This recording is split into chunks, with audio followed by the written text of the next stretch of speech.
My name is Ruth Bennett, and I'm on Thurston County. I want to welcome everybody here today for our first ever road show for Thurston County.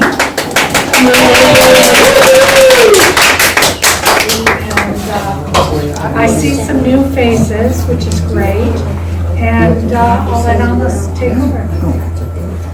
Greetings everyone, my name is Amos Canzoni. I'm an American State National in Thurston County. And thanks to Ruth, and especially thanks to the roadshow crew, committee, team, and our Marshal of Arms, we can have an official meeting here for the Washington Assembly. Welcome everyone. And I would like to introduce Dave Fieser is the Marshal of Arms on Washington. And we have Carrie Sam, she is the coordinator for Washington Assembly. We have on the team, we have Christine Childs, we have Carly Montanero, we have Julie Montero, I don't know where she's at now. She's back there with the dessert. We have Don and Rosie Wilson who do take care of the store also. And everyone has been contributing to the buffet. And we invite everyone to partake of it with the contribution of $10, which was suggested. Or more. Or more.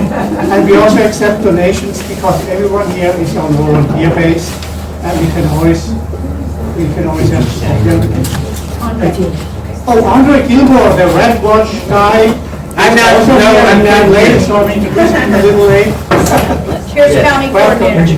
Thank you for coming. County Coordinator, that's true. And, King County Coordinator.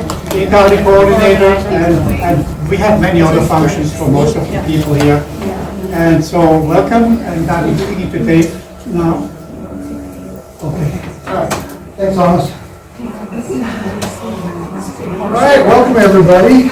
I am David Richard Feaster. I am the State Marshal of Arms for the Washington Assembly. Talk louder. I'm trying. Can you not hear me, or do I actually need to speak louder? You can step in public forums is forbidden and shall be addressed in an appropriate manner. To eliminate all conflict and false allegations, is there anyone in attendance at today's meeting who is here under false pretenses?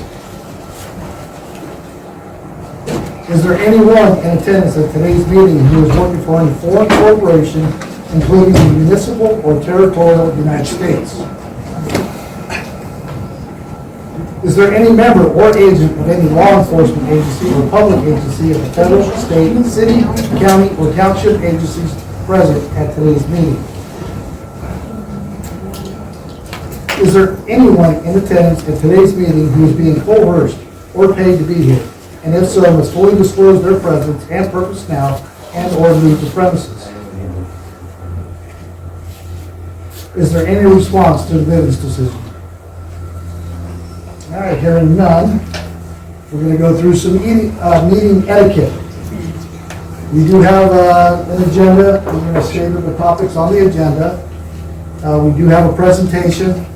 Please hold your questions until after the presentation so we can get through the presentation. We're only have room for a limited amount of time.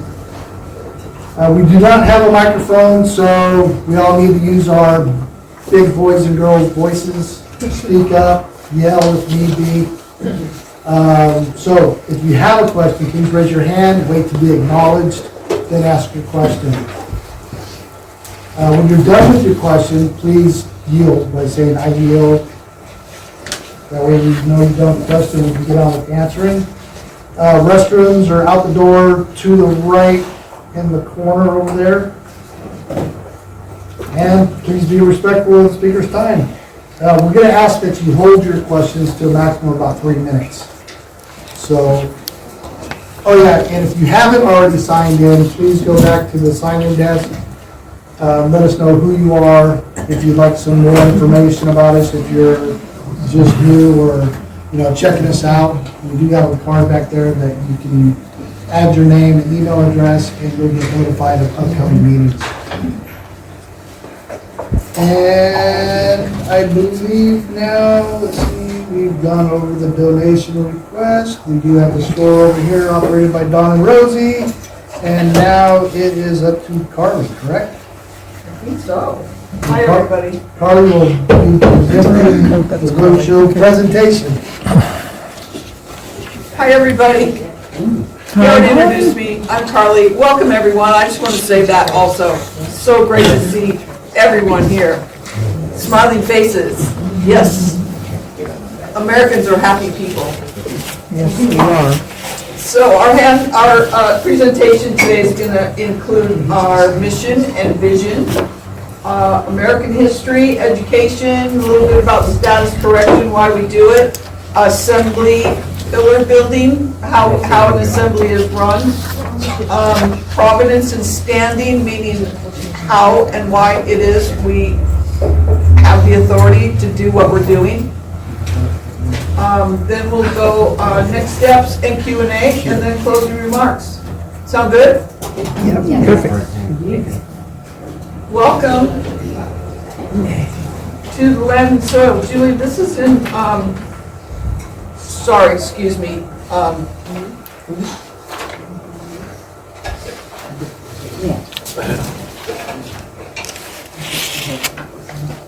Anyway, come one, come all, home to the land and soil. Here is our assembly mission statement. The first bullet here is our mission, and you have it on your printouts.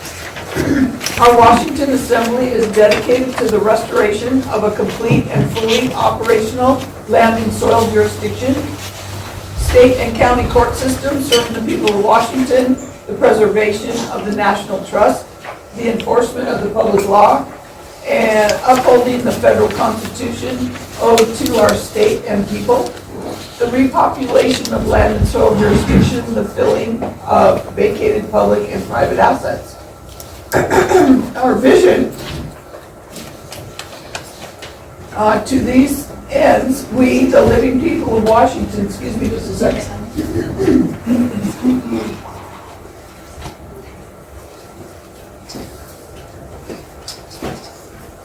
Nationals and citizen electors to assemble and to serve as jurors and officers. And we have established the process and procedure to qualify jurors and others competent to hold state citizenship and public office. And we do all this peacefully, without rancour, in the exercise of our unincorporated powers and capacities.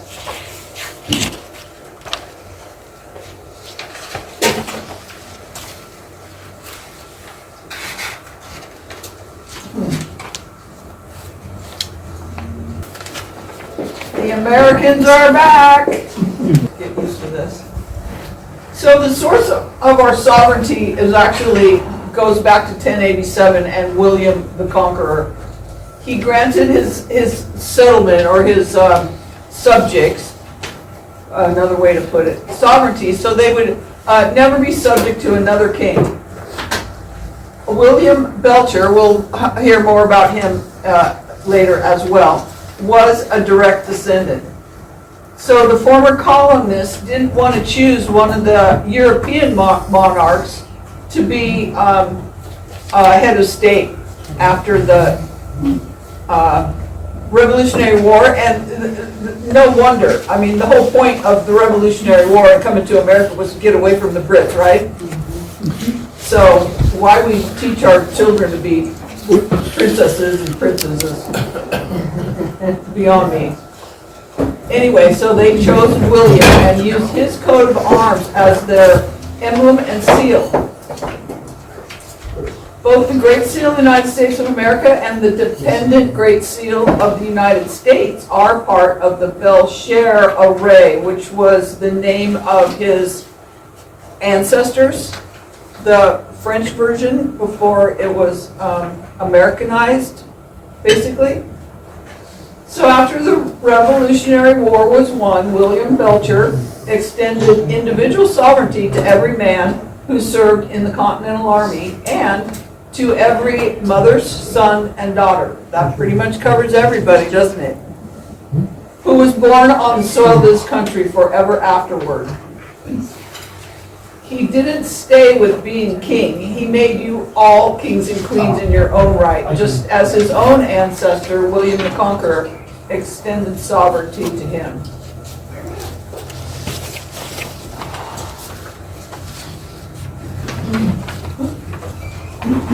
On to Magna Carta, also known as the Great Charter. So really, you know, of 1087, 1, 2, skip a few centuries, and along comes King John imposing unbearable anti-sovereign living restrictions.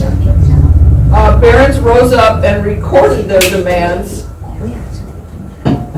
dubbed the Magna Carta or Great Charter, to which King John was actually forced to accept.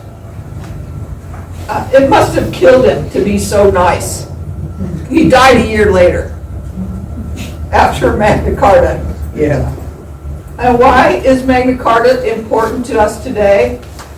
It inspired the Mayflower Compact, the Declaration of Independence, and ultimately laid ground rules for how the new country would be governed.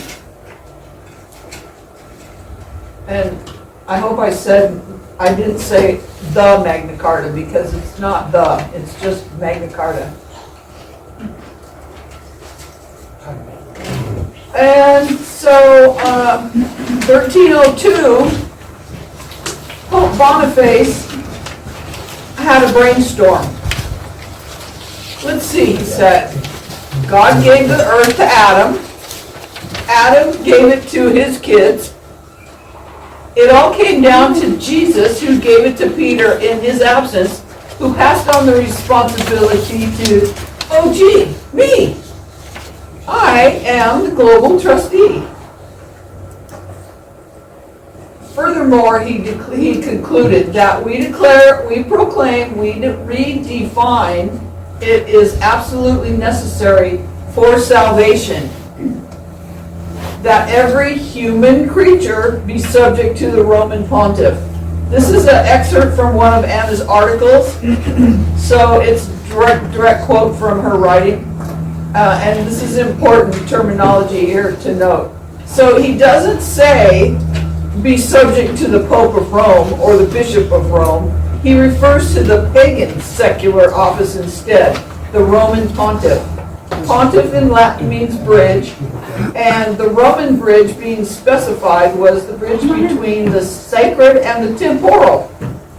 The office in charge of money and material assets on one side of the bridge, and credit derived from actual money and material assets on the other side of the bridge. Modern banks still use this terminology. We've all heard of bridge loans. Also note he uses the terminology human creature. Human refers to color of man, hue man, or person, not an actual living man. If Boniface VIII had meant man, he would have said man and would not have used the word human, nor would he have used the word creature. The implications are clear. A creature, circa 1300s, is not a man. A creature is an imagining, a creation of man, what we call a legal fiction today. And that's what commerce deals with, our legal fictions. So that is article number 4582, and you can look that up and read more.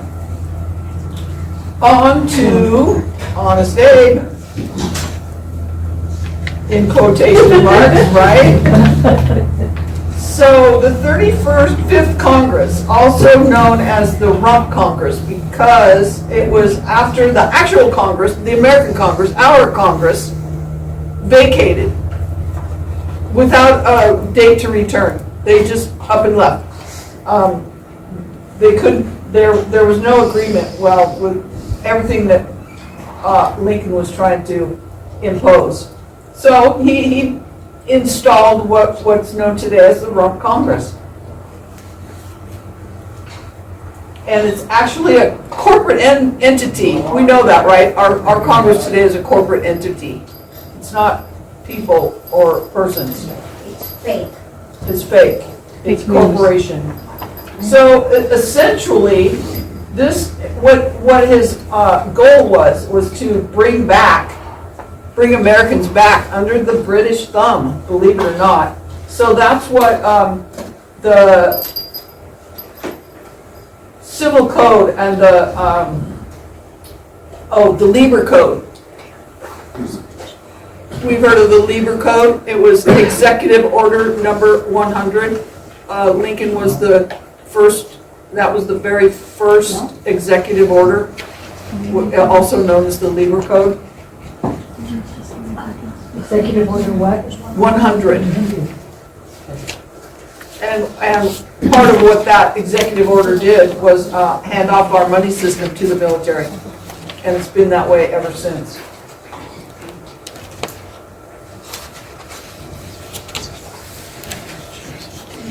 So the mercenary. Oh, I forgot to bring to your attention the picture of him on the statue on the right. The statue of Abraham Lincoln is where? London.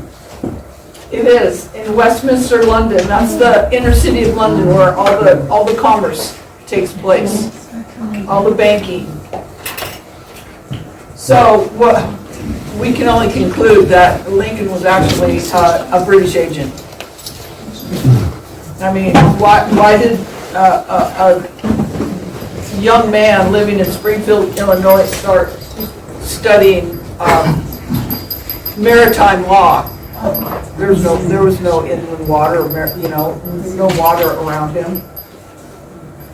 And the picture on the right is his seat there. Those are Roman. You recognize those as Roman colonnades there on each side of him? They're not even hiding it from us. That's how they get away with it. Right. We told you. You had eyes to see. We told you. All right. So you should all have this handout as part of your what was on your seat. It becomes the most amazing guy. Yes, and we're going to listen to watch a video on the next slide. It's going to bring this all a little bit better into focus.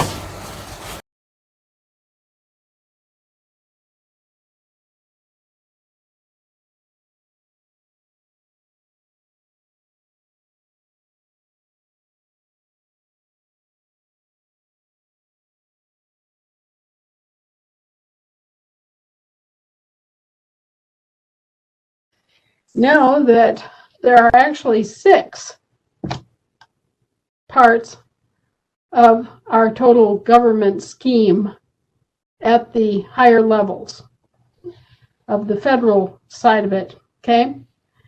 There's the Union that started back in 1776, and that's how we started, was in a union of all of the former colonies, okay?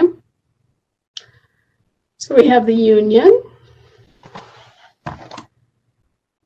and we have the good old US of A. Okay.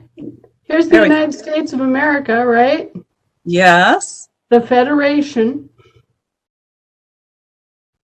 And then we have the Confederation, which was sort of the just the facts, ma'am, business end of things.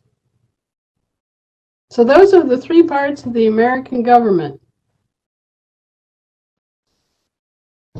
How does the Confederation represent itself? States of America. So just let's go back over that really fast. Okay, here's the Union, the United States. July 4, 1776. Although it took a while before they adopted the name United States. On July 4, 1776, they were the United Colonies. Oh, right. Okay? But anyway, here's the Union.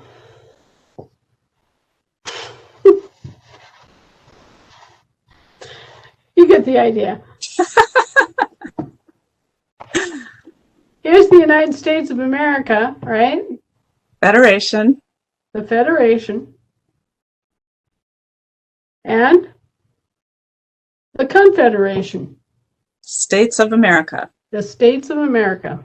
That's the American government, sum total, right there, boom. When you're talking about land and soil, think of it as a layer cake with 2 layers, okay? And all the pieces are cut out in the shape of our, familiar shape of our states, okay?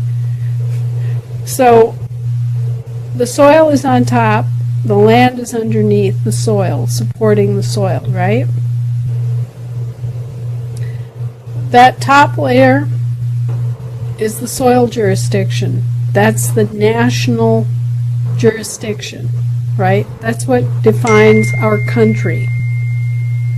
And the soil jurisdiction is where we live. If you think about it, it's very practical. It's where we put our feet, right? That's what we walk on. All right, so this is where we have our standing. Okay, so these states, these little first layer of the cutout, all taken together, is the United States, with a capital T, small h, small e, the United States, upper lowercase,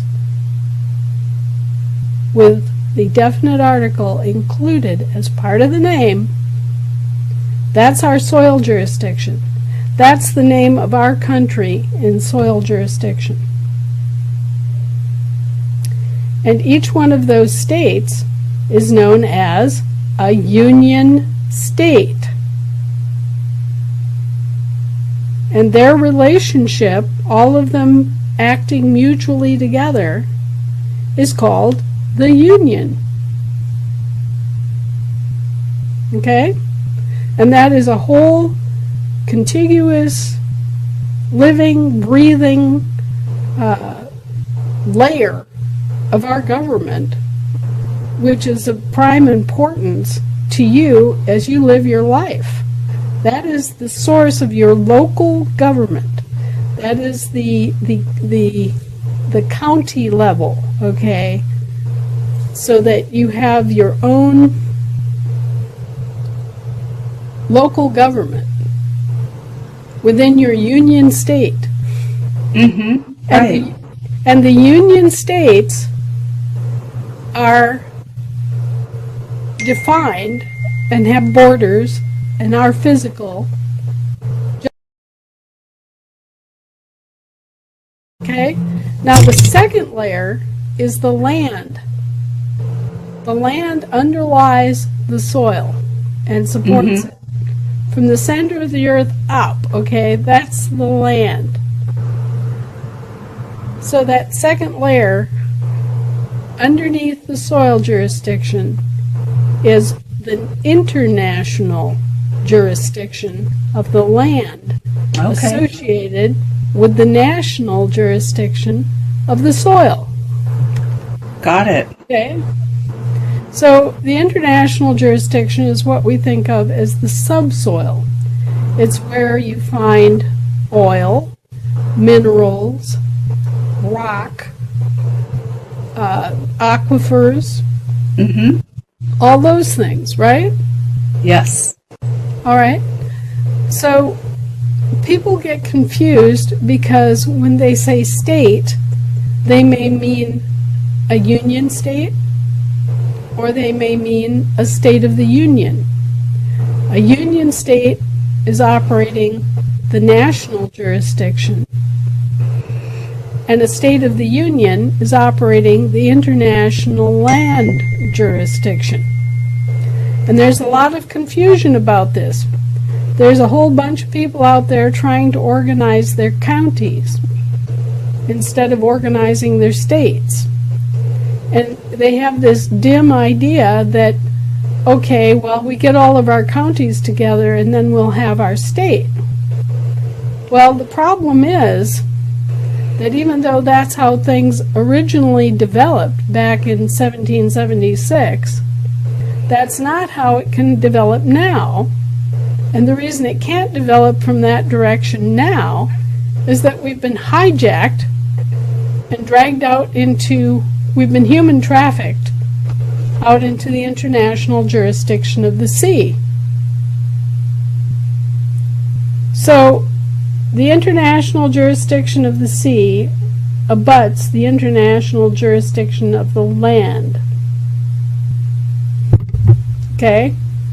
So you come in from the international jurisdiction of the sea to the international jurisdiction of the land, and as you come home to the land and you inhabit or populate a state of the union, right? Guess what happens? You show up and you say, hey, I'm Joe from New Jersey, right? Okay, so having established that you are Joe from New Jersey, the next question is, oh, hi, Joe. What county do you live in? Oh, well, you know, I live in Ellis County. All right. Boom, boom. Just like taking 2 steps. Boom, you're back on the state. Boom, you're back on the soil. You've automatically populated your state and your county. Okay? Which is great. Okay, so you've got both your international and your national populated in one step. And it's in a straight line. There is a continuous flow of the logic of what you've done, because you've gone from international sea jurisdiction to international land jurisdiction to national soil jurisdiction. Boom, boom, boom. Okay, and nobody can argue it. Nobody can say, oh, well, you can't get there from here, which is sort of what the other guys are doing. All right? So, essentially, when you come back into a state assembly, you are also populating your county assembly.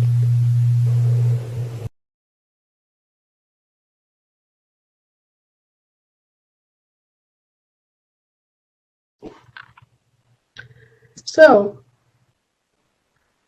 what we have done is we've awakened the Federation. And then the Federation has summoned the member states, which are the states of the Union, the actual, factual states of the Union, not state-of-state entities, the states. Okay? So the members of the United States of America Federation are all states. And they all have a very simple name, which is unique to them. California, Texas, Vermont, Idaho, New York, Washington, Rhode Island, South Dakota, North Dakota. Those are states. There's nothing else attached to their name. It's plain old upper lower case, and it is a name. Period.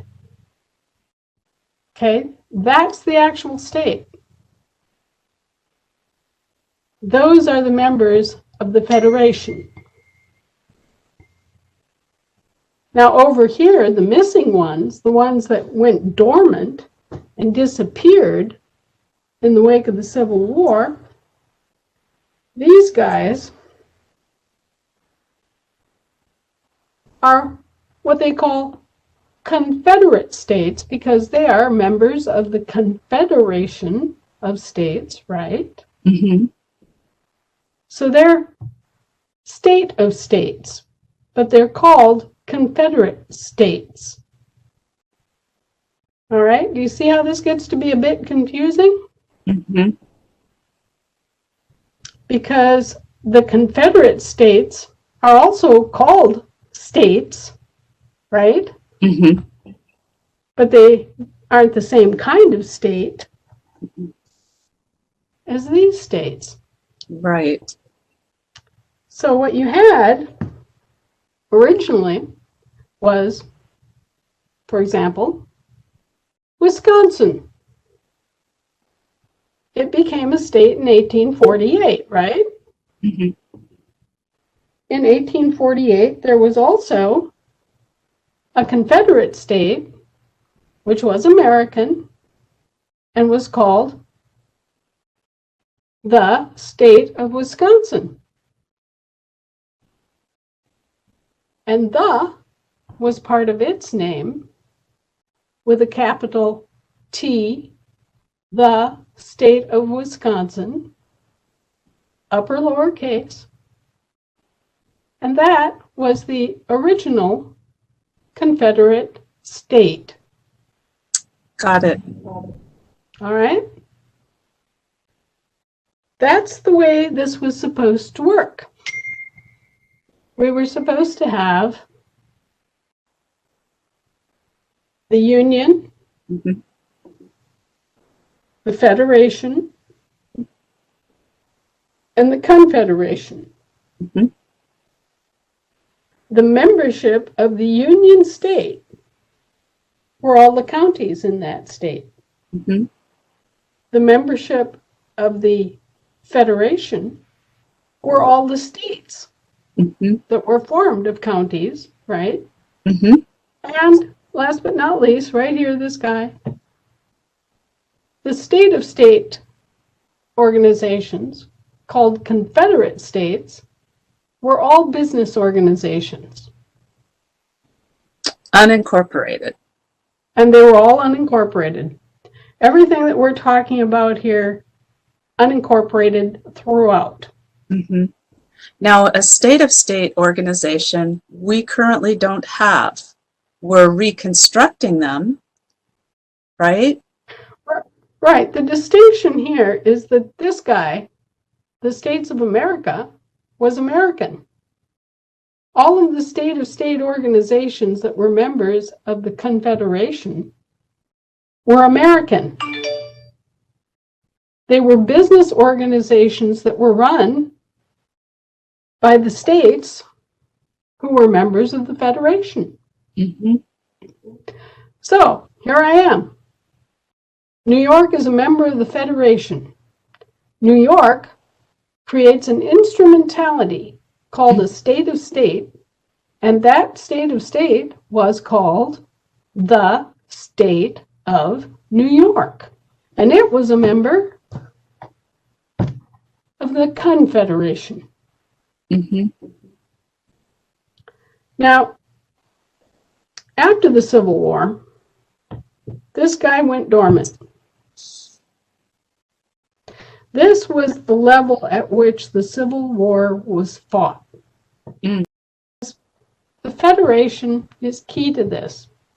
The Federation is the only tool that the people have in the international and global jurisdiction that they can use to control and direct the federal subcontractors that were created and put in place and apportioned delegated powers 10 years later in 1787, 1789, and 1790. This original Federation of States is what we have in our power to present our interests with standing in international law and in global law.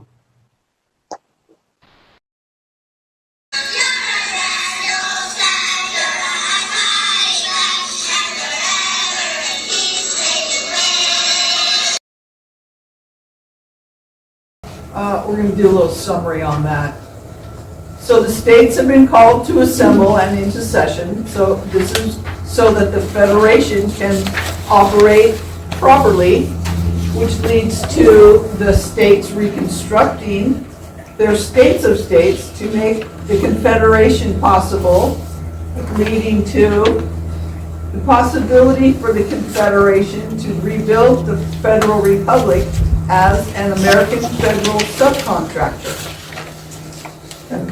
Until then, the operation of law, the Federation has the power and the ability to handle the functions that were delegated away from it, but were returned to it. Can you go through that again using this free, because I know what you just said, what you just read connects this. I'm a visual learner, and so the states have been called to assemble in a session for the federation, which would be on the left, right? The Far right. All right. Oh, yes, the far, oh, the federation, The in the middle. federation. In the middle. The federation of states, and then the states reconstructing their states of states, Which haven't been done yet, hasn't been done yet. so that's part of the need to be reconstructed. Okay. And from the state of state, so these powers get delegated, right? Right. But the people on this side are the ultimate authority. Okay. Okay, and so once and this is a choice. No, this is us. On the This far- is us. This on the far left. Yeah. It's up on the screen. Oh, thank you. Yeah. Union of States. So the So- Union of States is us. And this is the ultimate authority, Right. right? And where do you get your authority? God. God. From your creator. Right, so then the 50 states comprise the federation. States of states. No, Oh, no. the United States of Okay. America, okay? Okay. States of states are here, Okay. Yeah. okay? But this needs to be reconstructed, so this doesn't exist Okay. except for the doppelganger, the Brits, who came in and pretended to be the state of state. And that's what we're stuck with right now, the state of Washington, Right. right? And so this is needing to be reconstructed, and the Federal Republic is needing to be reconstructed. Okay. Now, everybody out there is saying that they're reconstructing the Federal Republic, right? Donald Trump wants to reconstruct the Federal Republic. Donald Trump is the CEO. Clean house, Terry, clean house. There we go. Good job. He's the CEO of the British Crown Corporation. Okay? I have a question about that because there was a video of him when he visited England and he walked in front of the Queen. Does anybody know? himself. Right. Recapitulation. Right. Recapitulation. Yeah. So Sure. is that significant? Like, that has no, to me, that is pretty significant. What is it significant to you? Well, What does it that's, say to you? to me, is that he's stepping out, like, they've talked about reclaiming our Constitution, the original Constitution, and like Pelosi talking about we fought for our Constitution, which is not my Constitution. But to me, Trump walking in front of the Queen is indicating that we're not catering, bowing down to the crown anymore. No. Guess who bailed Donald Trump out 4 times, probably 5? Anybody? Rothschild. The Rothschilds. Yeah, Really? all leads back to them. Red Shield. Do you think that he's eating at the king's table? How did they're all in how did they cahoots bail him They're out? all in cahoots. Yeah, How did they bail him They out? gave him money in his bankruptcy. 5 times. Okay? I'm curious, how does the Constitution for Washington of 1886, I think it was written, from the members that had assembled, how does that play into this structure? It doesn't. So if it was the people in the community that assembled, that wrote that Constitution, that then sent it to DC, how does that not play into this? Because those were people in the community, the territory, if you will, that assembled together and then wrote that Constitution for the territory. So how does that not play into this? I'm curious, I don't know. What is a constitution? Contract. What else is it? A debt agreement, What else is it? power sharing agreement. A power sharing agreement. So it's a contract to provide services, and the obligations are defined, but they're sharing the power as long as the contract is being honored. So, does that help? Give you a little more perspective? Thank you. Sure. Who's sharing the power? Who delegated the power? Who, between the contractor and the contract. We have a slide for that. Or the employee and the employee, May Thank I you. okay? make it simpler? All the parties to the Okay. contract. Let's say I'm a homeowner. I hire somebody to paint my house. I have to give them access to come into my house. So I give them that power to come into my house. So it's sharing power. But the other end, they have obligation to me to paint the house, right? And I am obligated to pay them. So we, the people, were supposed to pay them for the services we wanted them to do for us. But instead, they took over our house and they became our bosses. Well, That's not they're okay. squatters, according to them. Yeah, Yeah, they are that is squatters. not okay. So we're fighting that. Scatters all of it. So, Right, and the other thing too is that they have access to her house, but they have a duty and an obligation not to harm the house or damage the house. Or harm the people. Exactly. On their property. Right, so let's go back to the one-page structure chart. Because what has happened is the usurpation, over in the eye. Here is where they substituted our state of state for their state of state. And that happened here in Washington in 1889. And you can see for yourself, if you go to the session laws, which you can obtain from the Washington Secretary of State website, and you read the session laws prior to 1889, and then you read 1889. So prior to that, you know, there were what were called the Indian Wars that were taking place. And they were concerned about China and Russia coming in on our coast.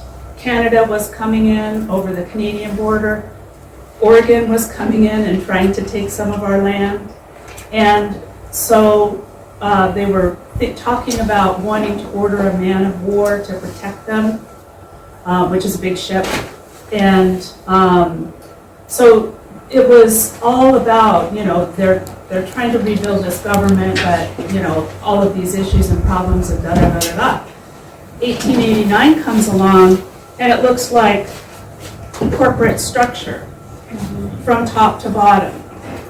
And it just goes, so it was pre-planned, it was implemented quickly, because they always do these things under emergencies, right?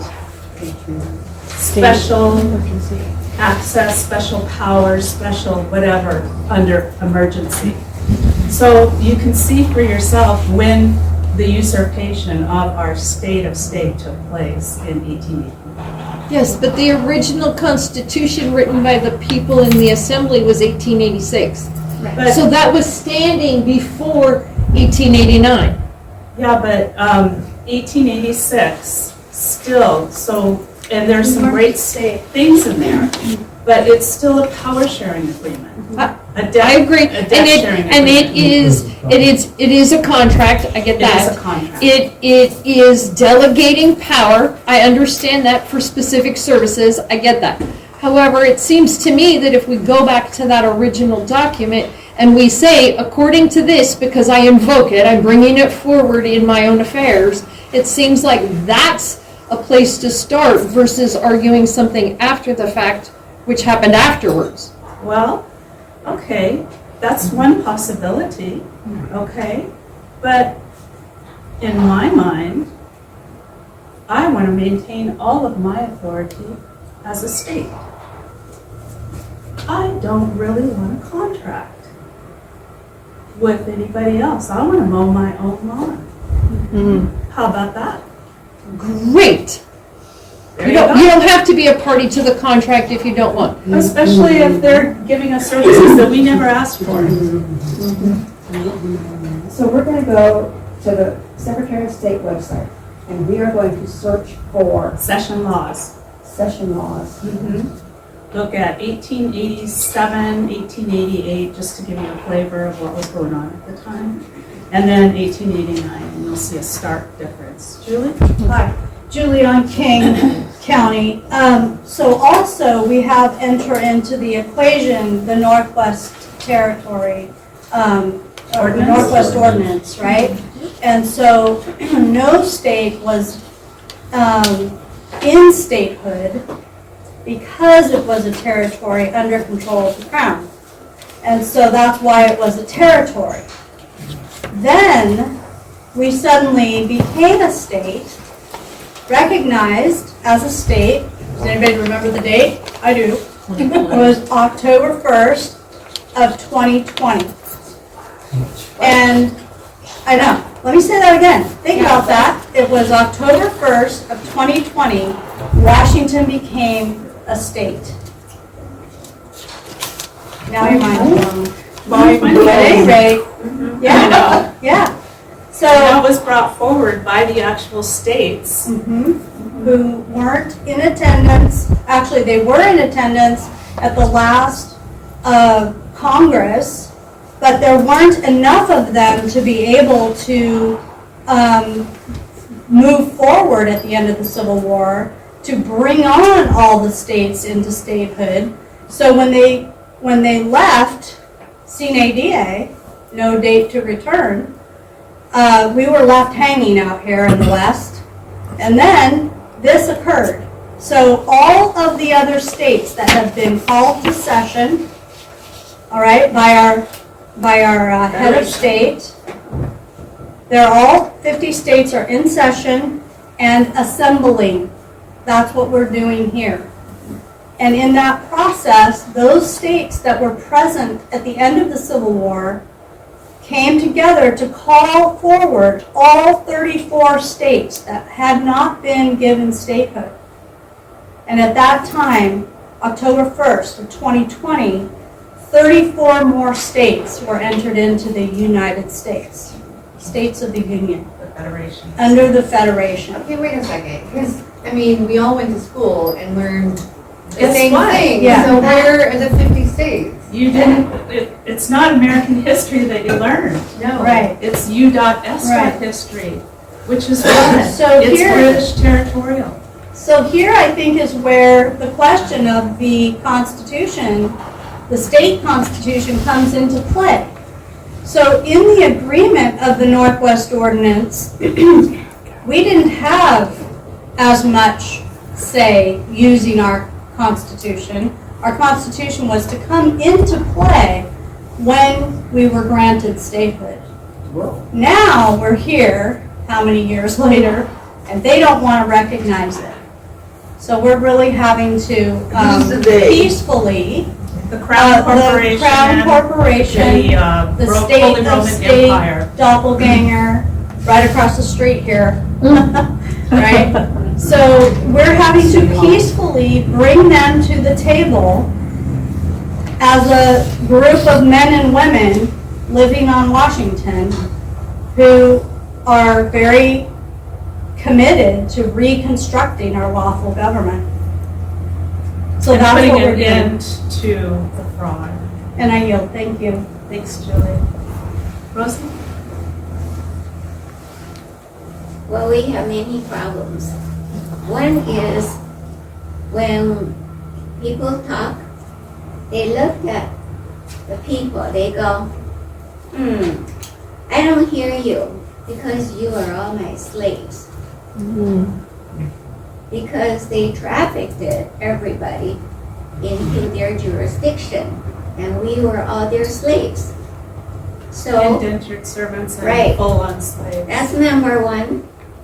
Number two, every time they go bankrupt, they start another one.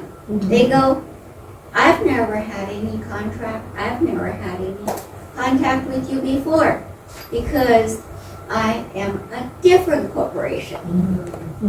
So show me that I have ever talked to you under this name. That's another trick. Another trick is, what contract? I've never written anything with any of you. I own you to start with. So tell me why we shouldn't start from the beginning and set our base right so we got our feet on the ground.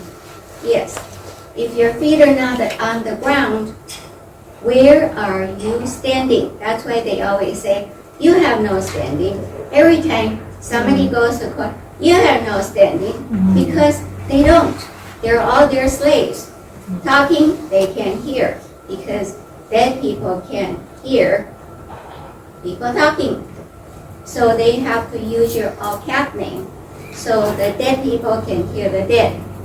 And you don't win because you don't know how to speak the dead people's language. I yield.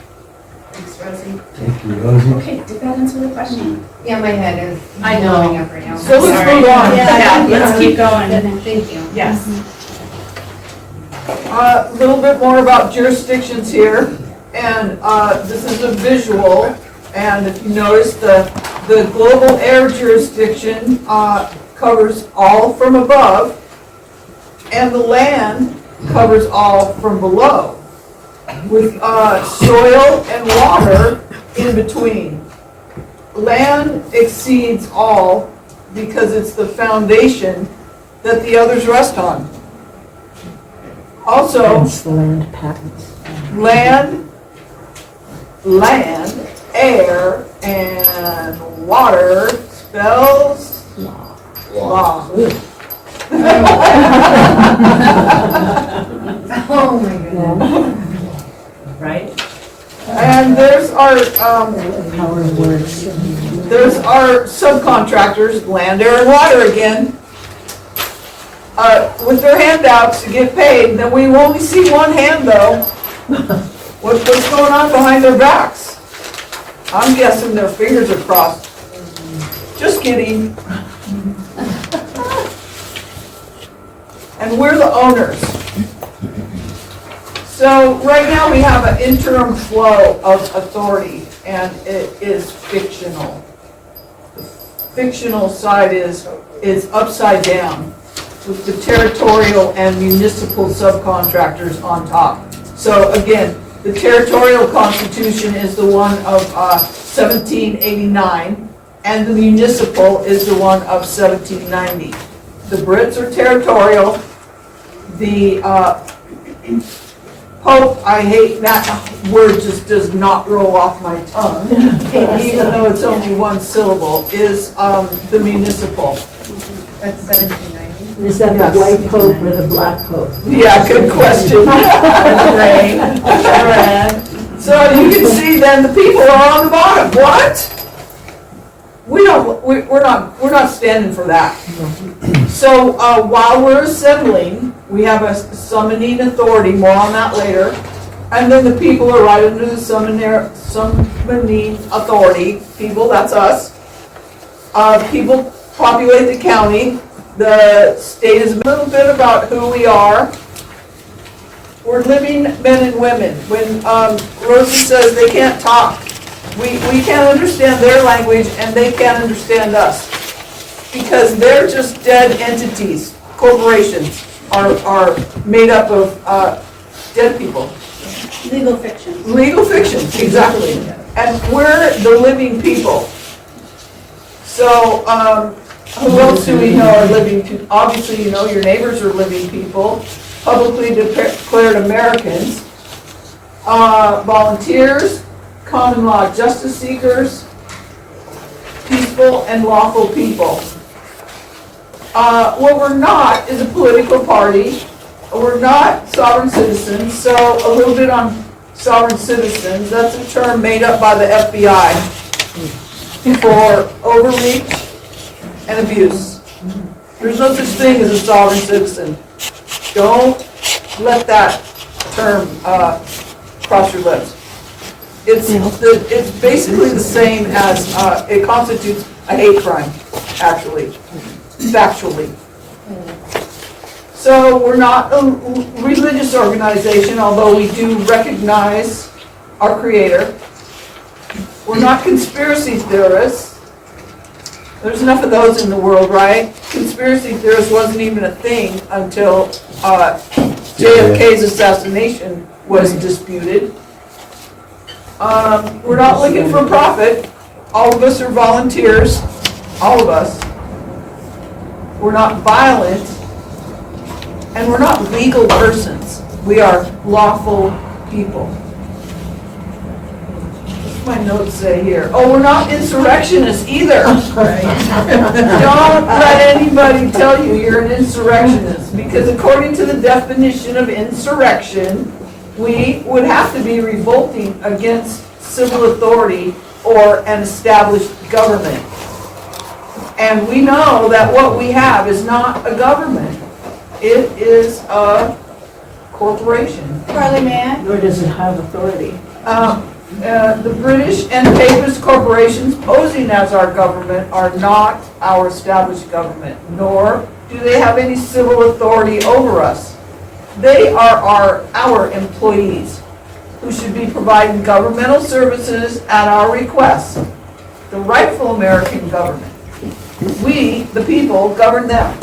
If any insurrecting is going on here, it is they who are the insurrectionists. Go ahead, Julie. Yeah, just to clarify here, this is really an important point to comprehend. And it's this.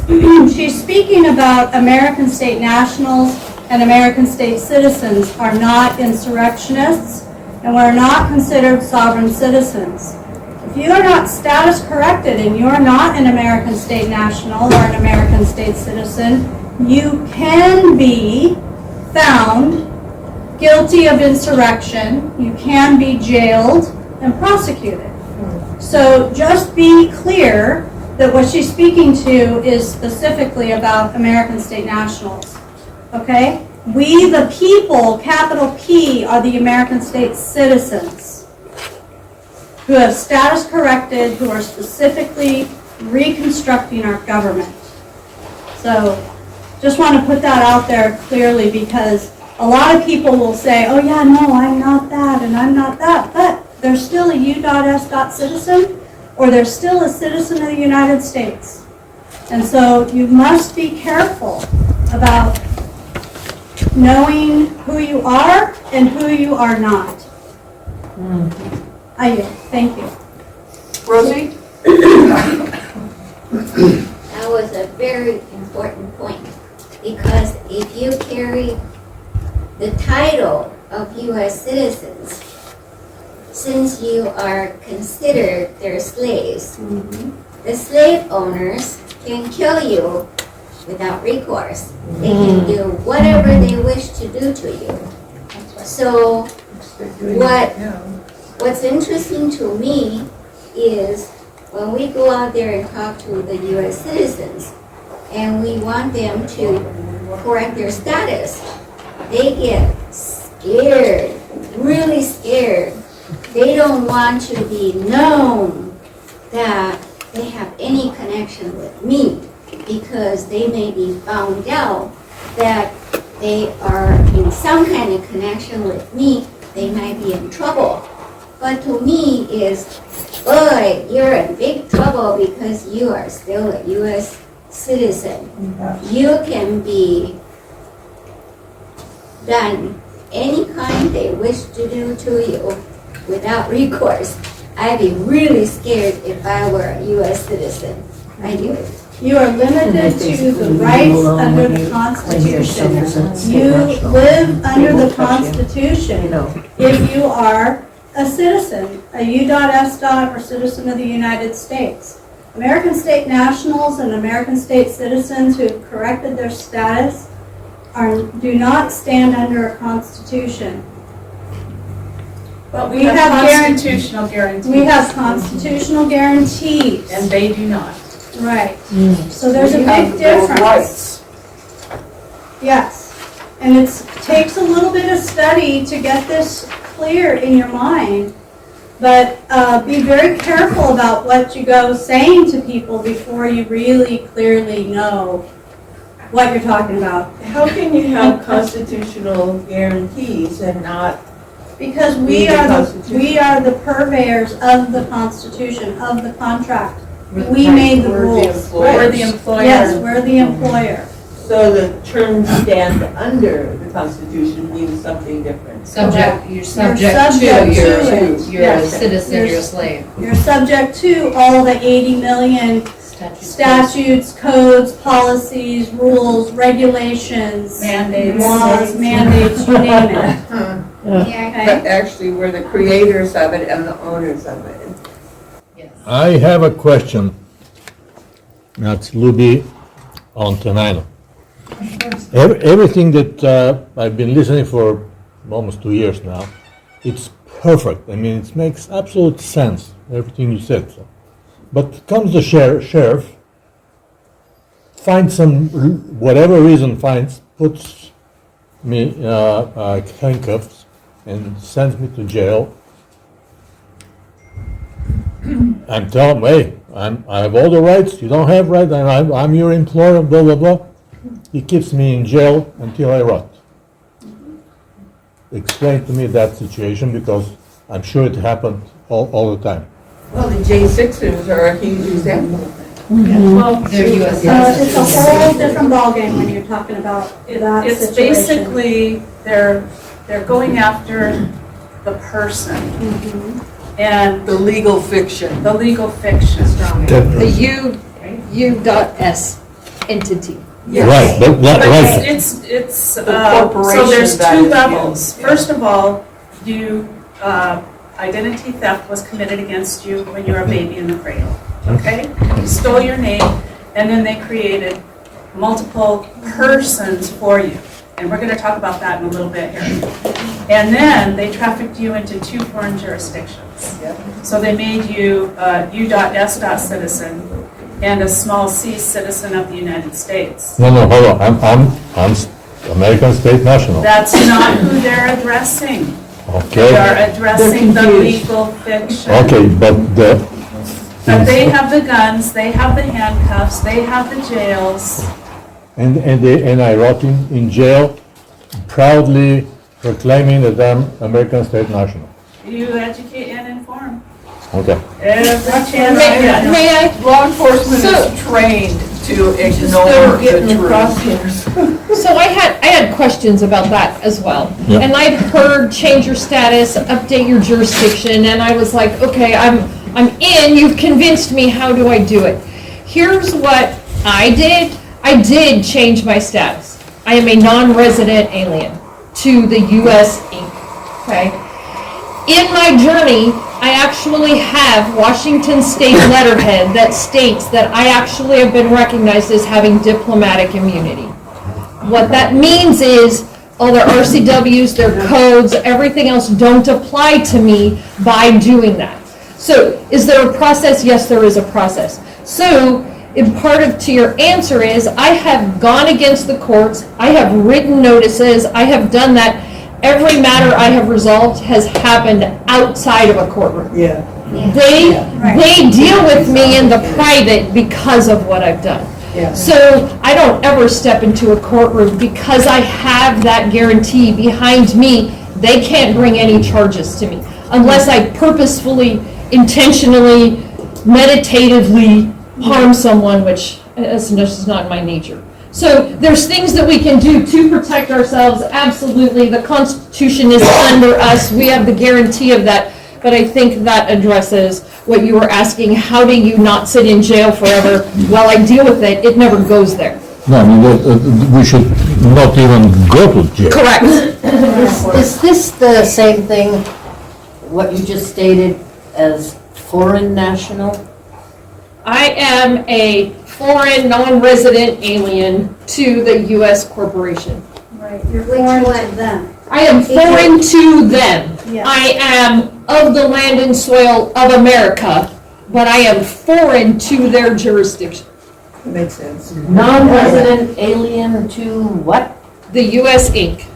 U.S. Yeah, the U.S. The way that most Americans view We all are. that is that We all are, You don't correct. have to join any But we, group or club. I don't have to join anything to do that. That is We're correct. We are in the process of reconstructing. We're not part of that diplomatic community. We all have that potential. Correct. But we're on another venture, completely different than what you're doing. Well, but may I, Maybe. I just want to interject Not maybe, here, if it I is. may. Julian King. I just want to say that the intent of this presentation and us gathering here today is to understand, when I say that, I mean comprehend, right? Like, we need to get it clear about how do we get our government back. And the way that we do that is we have to assemble, okay? One man or woman is not going to reconstruct our government, although they can, but I mean, let's face it.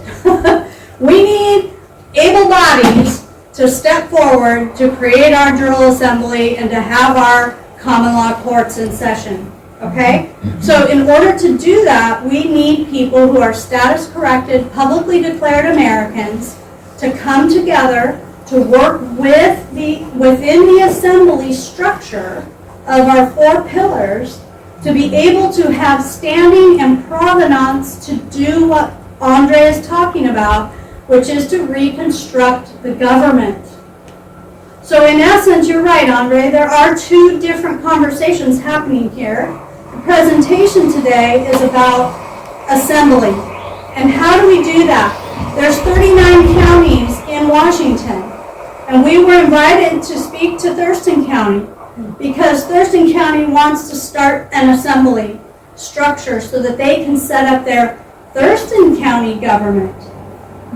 Okay, so here's where we're trying to provide some guidance and direction and education around what do we do? How do we do that? Good point. Okay? And Thank maybe you. once You're we welcome. do that, then we come and get you out of jail, we talk to the sheriff. We'll have our own jails and our own enforcement. Question. Okay. My Yeah. ears are open. My mind is open. When someone speaks, we need to listen. So, I listen, I have a question. This woman here, Mary. Karen. Mary. What is it? Go ahead. Thank you. Karen? Go ahead. Okay. Mary, which one? Mary. Either, doesn't matter. Okay. Roseanne King County. My question is, you said you are a non-resident alien to which contract? To the Pope or the monarch? I did. Both. It's both of them? Yeah. So you are that to both of them? Okay, what kind of process did you do? Because every time we hear something, we need to know the facts first before we say something, either to push back or to totally ignore. I don't want to go there. I want to listen. I want to know. So please share. The only thing I did to correct my status was I sent in a application for a passport, and I changed how I did it. They sent it back to me with the correction status, and that is what I provided and obtained Washington State approval, recognition on their letterhead that I have diplomatic immunity. That is the only thing I did. Only thing. I can travel anywhere I want, I can go anywhere I want, I can contract with anybody that I want, and I did not have to join any group to change my status. That's very interesting. So what did you say on When the we passport did- application? So what did I do different? There were several things I had to do different. And I can share that resource. I Yeah. don't want to, I mean, I don't want to Is it like hijack somebody's. Is it like copper moonshine stills? That's something to talk about if you're interested. Is it after that? this. Yes, Okay, 'cause that's what we do We too. would be interested, we can discuss that, because We've not done only that. have we requested for the passport, we also use the non-resident alien without the social security number. 10 days. We All right, we're did- gonna need to get back onto the presentation. Yes, I just We're want spending too to much time. congratulations, you did your starting, but you're still here, and you support our assembly effort, and maybe you'll join too. Thank you very much. To do that gives up my sovereignty. No, it doesn't. No. No, it doesn't. It enhances it. Okay, we're gonna get back onto the presentation. Barney, go ahead. Respectful. So, a little bit about natural law being the basis of common law. Common law is, or natural law is common to Judaism, Christianity, and Islam. It's also known as the law of nature and nature's creator. So the creator created we the people. We the people created government. Government created corporations, fictitious persons through birth certificates, and birth certificate registration fraud. Corporations are subordinate to we the people. We the people are the employers. And so we reclaim our names, change our status, and in the process, we reclaim all the names, all the fictitious entities. We reclaim our names and erase the corporation and territorial legal fictions. Also known as reclaiming our names is how we become true Americans. More to come on that. Wait, on the American state citizen piece, if I may, Julianne King, just really quick, that an American state citizen is a man or woman who has only one allegiance, and that is to their state government. So they are committed to working to that end, which is, the functioning of the government, of the state. Okay, how many American state citizens are here today? No, yeah. Publicly declared American state citizens, okay. So, we are working, right now with the Washington Assembly to restore our lawful government, okay? And we have lots of committee work that we're involved in to do that. I'll tell you that the American state citizen is uniquely different than an American state national, because an American state national does not have to have a single allegiance to the state. You can just declare your status and then go, do your life, and that's fine. You can do that. That's great. We have a lot of people who do. Okay? And that's all right. Working for the We federal don't think less government. of anyone who chooses that for themselves, and we welcome anyone who wants to help in the effort of reconstructing. So that's just kind of a little bit about the difference.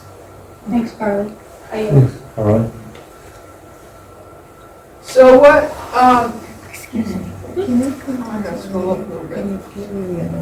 here's a little bit more about why we reclaim our names. Because we become the priority creditor, not the debtor. We're not the slave any longer. We have access to debt relief owed to all Americans that they hide from us. You no longer have to pay federal income tax unless you work for a federal institution. That can include teachers.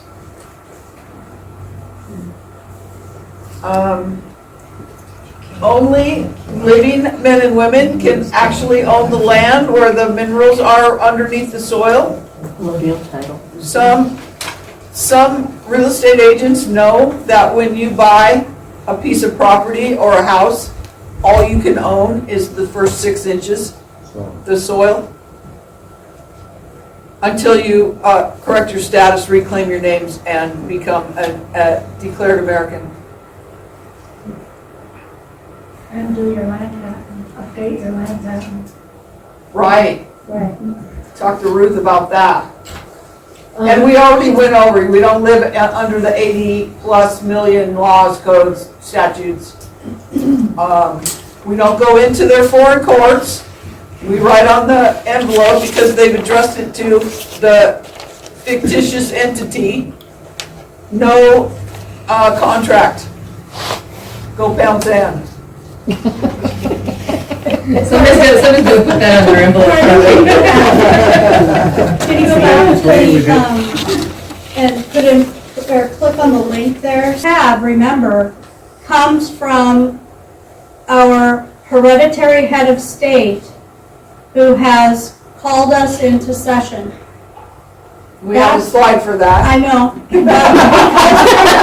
This is an important point because what's necessary to know is that your status correction is supported and backed up by the Federation when you do it with their paperwork.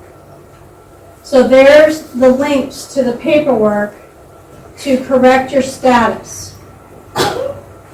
That's all I really wanted to say. You'll get it. By standing up the 4 pillars. Whoops, that was the wrong arrow. We are in the process of establishing a state Supreme Court operating under American common law, serving we the people, upholding the federal constitutions, creating harmonious communities. How do we do it, you ask yourself? Notice that was P, people, lowercase p, which means everyone. And there's another thing to understand is uppercase, lowercase, people, persons, lawful, legal. That's our language. So here's a little bit about the 4 pillars and how we do it. The General Assembly provides a discussion and decision forum for the interstate business and acts as a committee of the whole. So the General Assembly is the first pillar.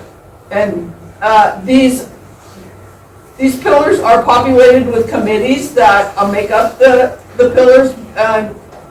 This is meant to be an illustration, not necessarily a readable copy.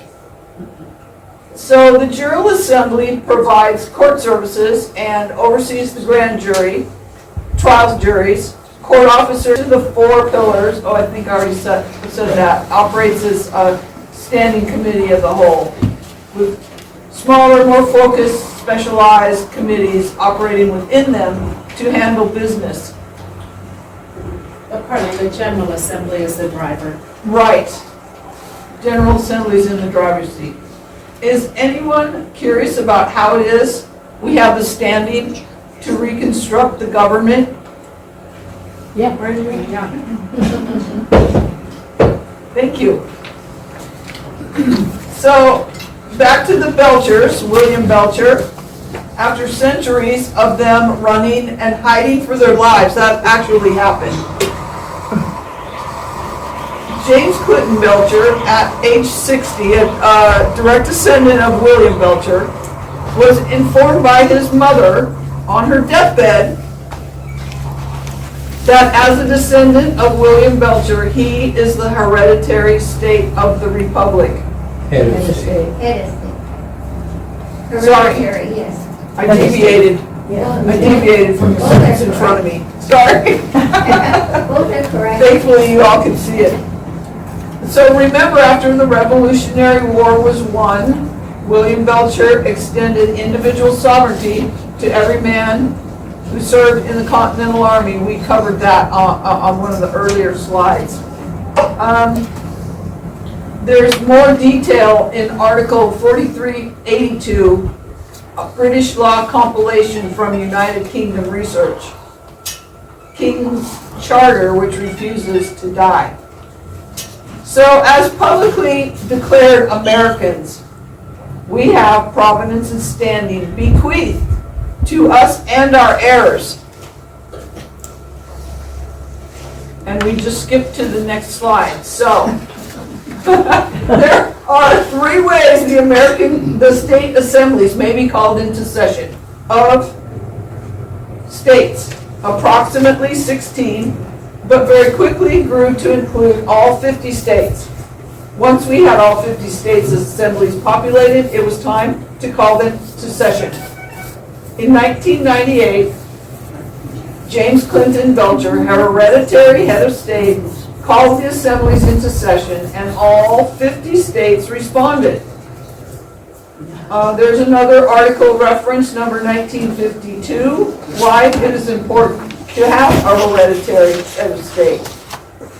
And guess what? Wonder of all wonders, James Clinton Belcher and our fiduciary, Anna von Reitz, or Marie Reisinger, are married. Next slide, please. To each other. In 2 slides. There it is. Oops, what's going on? You gotta go back or forward. I usually use a mouse. So there's James Clinton Belcher, head of state on the left, and Anna von Reitz, our fiduciary, on the right. Oh, that was at the top of the 3 ways to assemble. I had scrolled down. And so, we, the people of Washington, are calling all eligible Americans to assemble. We are assembling peacefully and without resentment or bitterness by exercising our unincorporated powers and capacities.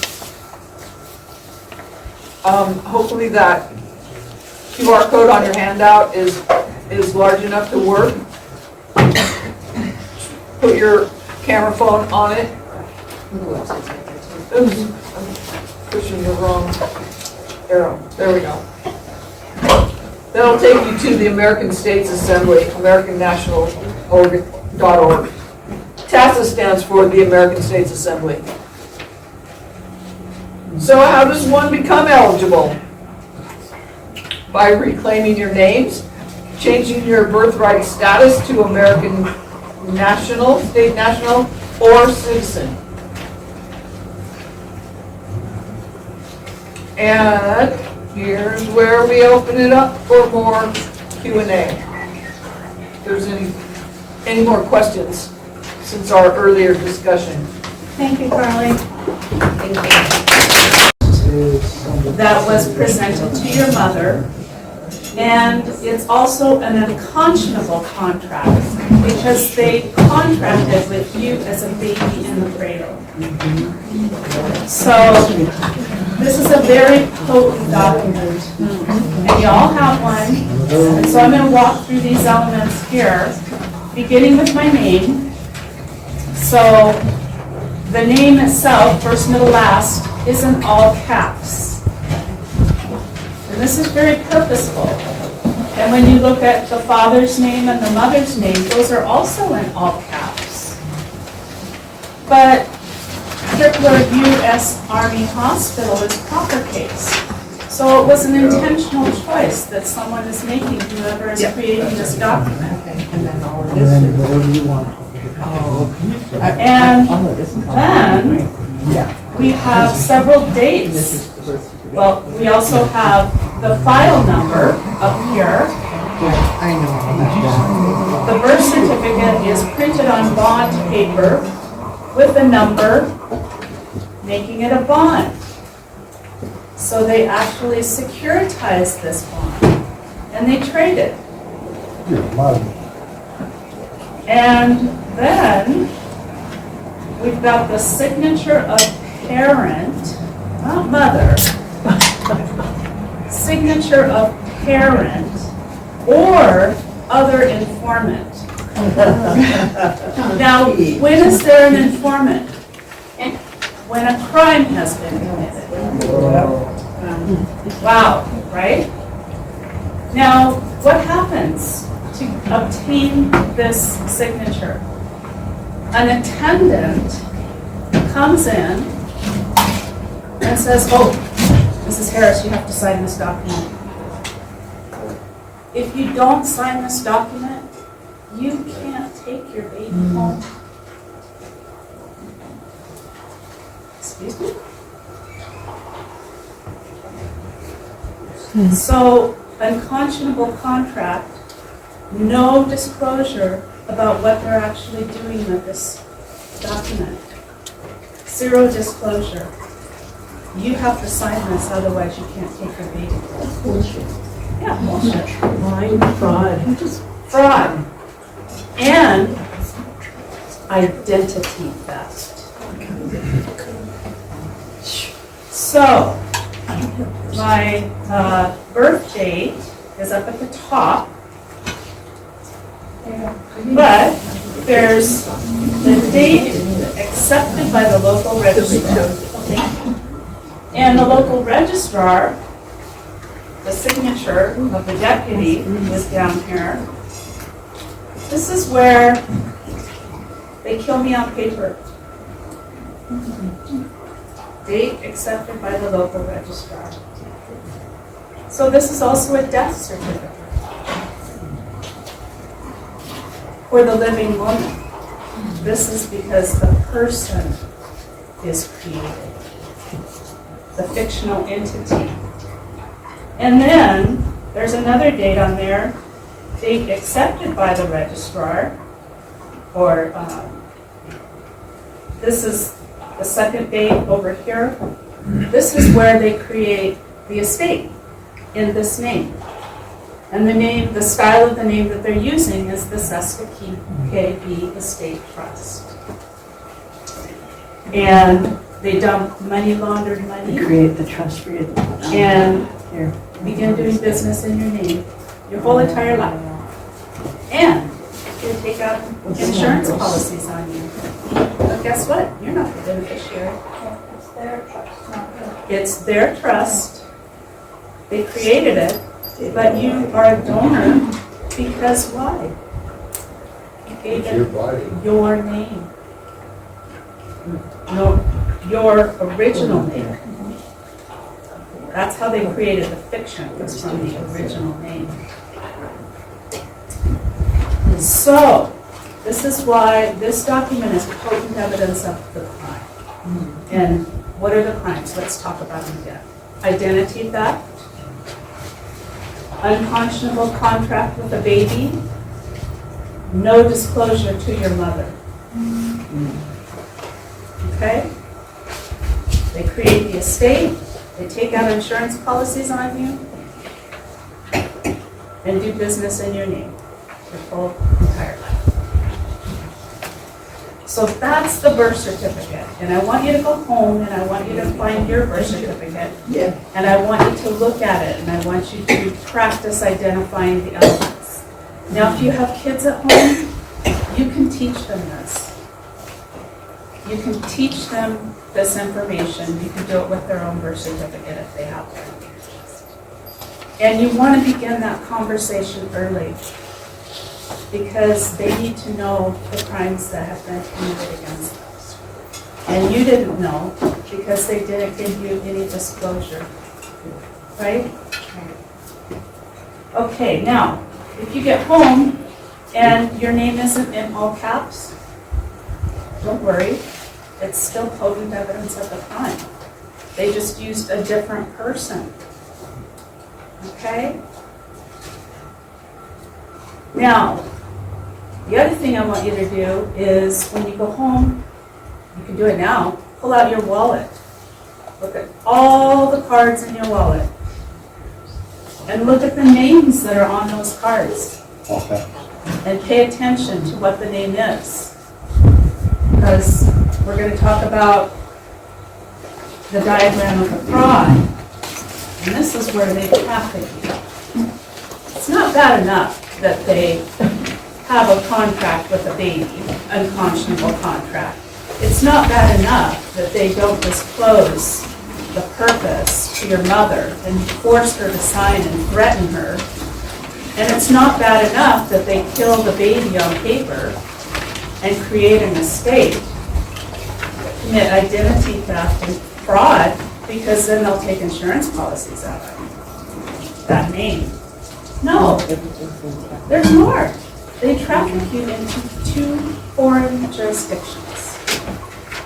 So here's the SKB estate name, first, middle, last. Here, you're an indentured servant. You can't own anything. You can only obtain a title.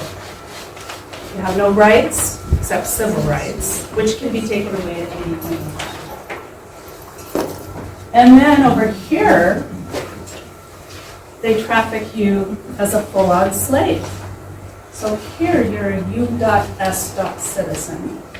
And over there, you're a small c citizen of the United States, municipal. You're a full-on slave, and you're prejudged as guilty. So they could not use this name any longer in the 2015 bankruptcy. So Obama created another one, your transmitting utility. And so if you go back to that point in time, you will notice that the names on the cards changed. And everything started coming into your transmitting utility. And because you own nothing and you have nothing, then you must be taken care of as a ward of the state. And that's your first and last name. So I also encourage you to pay attention to what mail is coming to you and who it's coming from. Because they'll address you with one of these names. Now there's another name that we don't have listed on here, and that is last name, comma, first, either middle initial or middle name. Or last name, comma, first. That's your military name. So pay attention when they're sending you mail. Who are they addressing and why? Julie? They're also using proper case, first, middle initial, last, all proper case. Mm-hmm. So that's another one that was created recently, I believe. That's a territorial. Okay. So that's you as an indentured servant. Okay. But anytime it's in all caps, that's your municipal. And that's you as a full-on slave. And prejudged as guilty. So Luby, who got that summons from the court, it came probably either to this name or to this name. Right? Is the military name in all caps as well, or no? It can be either. Just so you know, because the territorial, the mercenary force called the U.S. Army or the U.S. Navy is territorial. And they can refer to you as a proper case or as in all caps. So you're saying when something comes to us, it's going to be, depending on where it comes from, they'll use a different status? Different person. Different person. Yeah, person. These are persons. This is a person. It's a fictional entity. Right. This is a person. It's a fictional entity. This is a person. It's a fictional entity. So what's an example of someone who would write me for the foreign entity? Right, like it's for the, you're saying for the John Wayne Doe, that first trademark? This STKB. What? This STKB. This is your given name, your trade name. No, I'm just saying like this. you're saying watch who mails me information. I'm wondering what I'm watching for. If you're saying that certain entities will choose certain persons depending on what they're dealing with? You won't see this as much anymore because of the 2015 bankruptcy. What you're going to see most of is this, or that military name. Every now and then you will get this. Social Security will probably use this. Social Security, but for example, if you get an offer for an insurance, It's going to come to the Board of the State, most likely. And, but everything else, a lot of the bulk of it will probably go to the transmitting utility. But pay attention because, you know, just different entities are going to send you different things. So for example,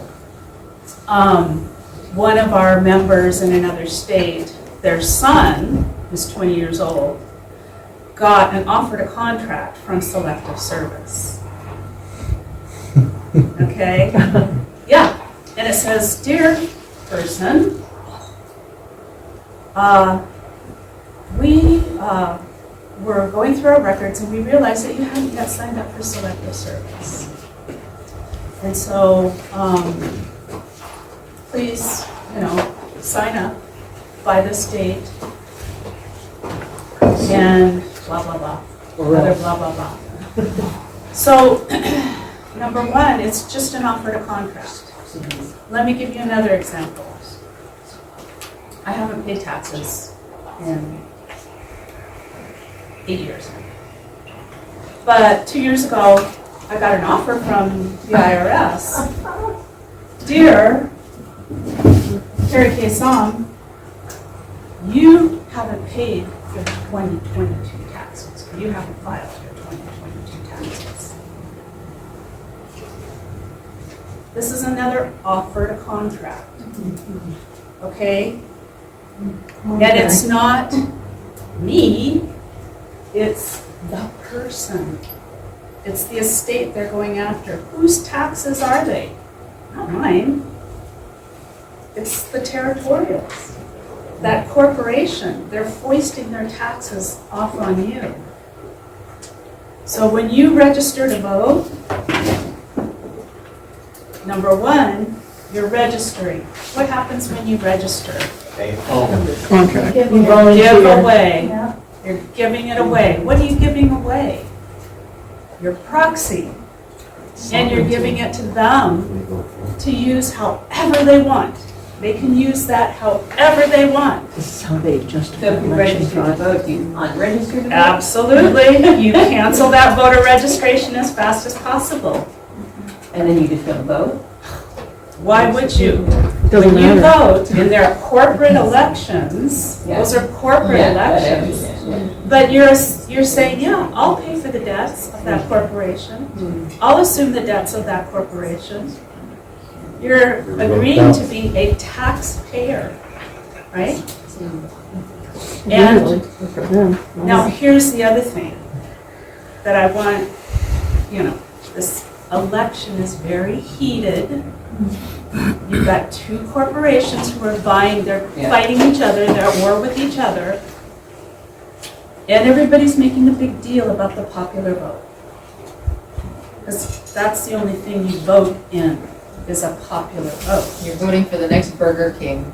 You're voting for whatever, because who's involved? It's an illusion. Who's involved in establishing the next CEO of the corporation? Not you. What is it? What's the body? The electoral college. The Electoral College. But everybody is all riled up. Oh, I gotta vote for Trump, I gotta vote. You know? Why? Your vote doesn't matter. Never has.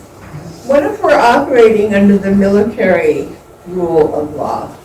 And Well- we're not operating under the Constitution anymore, that's been destroyed.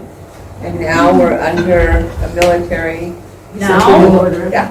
We've What if been we're operating under martial law since 1860. Well, I know that, yeah. And in 1863, well, with the creation of General Order 100, Lincoln handed the money over to the military, which General Order 100 then morphed into the Lieber Code. What is the Lieber Code designed for? To pay war reparations. Now, here's the other thing. We don't have an honorable soldiery. The Civil War wasn't a war. It was a mercenary conflict. The U.S. Army, the U.S. Navy are all mercenaries. And the people who are serving are cheaply paid mercenaries. By Circle. Serco is the paymaster. Serco is a British corporation. The militaries are all corporations. This is where it gets tricky. Yeah. The military, U.S.Army, U.S.Navy, you name it. The DOJ, the FBI, the CIA. All corporations. All Kill off their corporations. mercenaries. And if you want, you can send me an email and I will be happy to send you a link to the entire spreadsheet that shows the entire DUNS, but it's actually the corporate tree.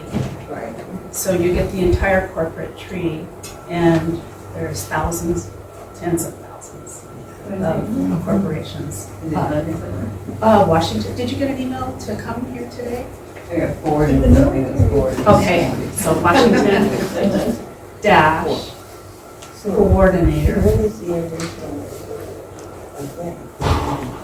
at mail dot American State Nationals dot US. I'm done. I know, it's really long. Sorry about that. Okay, Julie's gonna put it up. Okay. Rosie? I'm sure I wrote that right. Terry, I sent that to people who don't know much. It shocks them if they know what that means. A lot of people don't know what that means. I do not. Yeah, so send me email and I'll send you the data and you can see it for yourself. It gives you the entire corporate tree, the entire corporate Then in structure. Bradstreet, they list all the corporations who got a license. Dash coordinator. If you own a business, Dash. you would get a card. At mail.American State. So that actually brings up a question. Sure. So like if I just started a business Yeah. and I registered with the state and an LLC and all those things, I don't want any of that. None of that. So now what you need to do is to go to the Secretary of State website. Are you just an LLC, not an S corp? Yeah, right. Okay. Hit dissolve. Really? Yeah. You're done. We canceled ours. Okay, so An S corp, you need to dissolve your S corp first. Have your accountant. I'm Do you have one? registered. Yeah, have your accountant dissolve your S corp. And And then, those corporations, when they do very well, do you have partners? they don't. Okay, good. Sometimes S corps can get really complicated, you know, and you might have to pay. You make the business successful, It's a type of corporation. Done. Conducting business.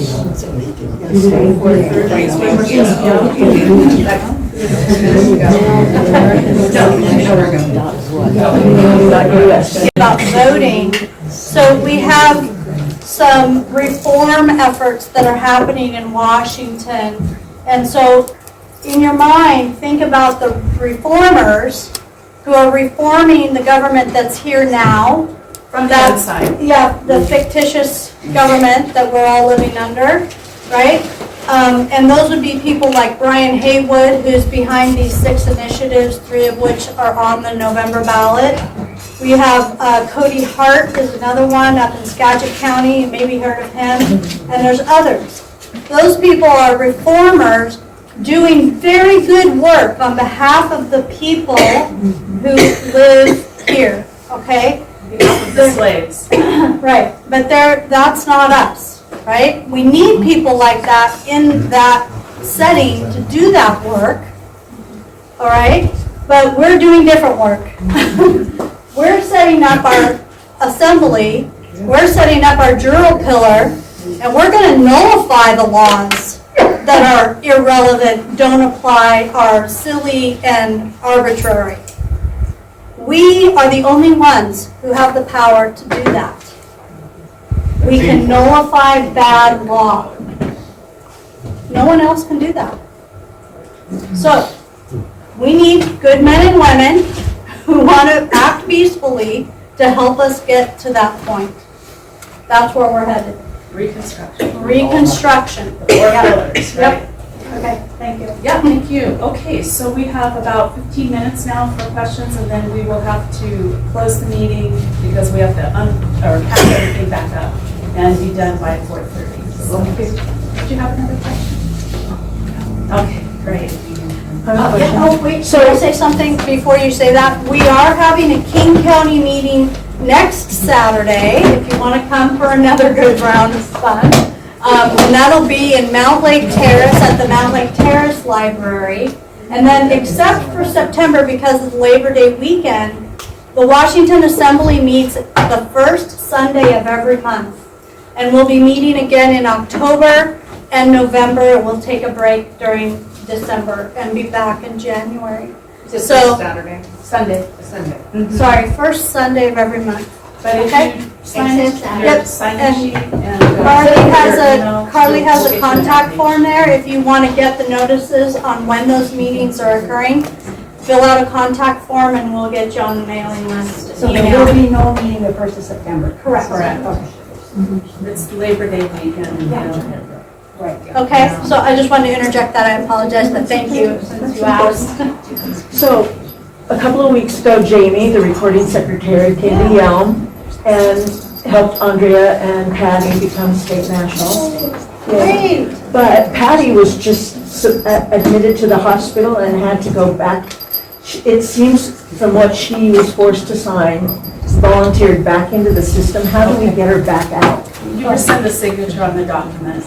But most importantly, we have something called a medical directive, and we need to get that in her hands. So it gives very clear instructions about what you will allow, what you won't allow, as far as treatment. And We filled that out. And you filled out the medical Yeah. directive? Yeah. Okay. And they followed it to a T. They were very cooperative. They will, yeah, they will, yeah. So, you can just rescind the signature on the hospital document. Okay. Yeah. Jerry, I forgot to add, the whole thing about the voting that I was going to say is that if you go on the Secretary of State website, it very clearly states that if you sign a petition, you are re-contracting as if you are registering. So if you are a declared American, you've done your paperwork, there's no reason to sign any petitions. We don't petition. Sign petitions. If you feel compelled, you can write the same thing to that same person as a notice. Yes. There's other ways to express yourself, but just be forewarned about that. You cancel your voter registration, then you're no longer voting in anything in the state either, right? So you're talking about people that are in that line of work and are trying to help change things, so you wouldn't be able to support them.